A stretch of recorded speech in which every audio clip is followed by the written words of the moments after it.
السلام عليكم إخوتي، مرحبا بكم في صفحة علمني تعلم اللغات. اليوم سنرى درسا جديدا في الفرنسية. سنرى اليوم الحيوانات، فلنبدأ على بركة الله. نبدأ بأول شيء وهو الحيوان. كيف نقول الحيوان بالفرنسية؟ نقول animal animal animal l'animal. الحيوان حيوان animal.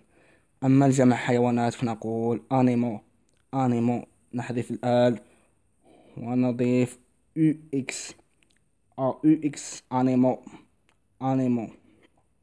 حيوانات أنيمال حيوان. نبدأ بأول حيوان معنا وهو الحصان. كيف نقول الحصان بالفرنسية؟ نقول لشفال لشفال لشفال شفال. الحصان. ننتقل إلى الحيوان الثاني وهو السنجاب. كيف نقول السنجاب بالفرنسية؟ نقول l'écureuil l'écureuil.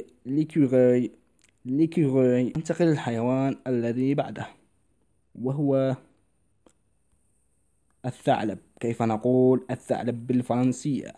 نقول le renard le renard le renard le renard. الثعلب. ننتقل الذي بعده وهو الدب. كيف نقول الدب بالفرنسية؟ نقول لورس لورس لورس. الدب لورس.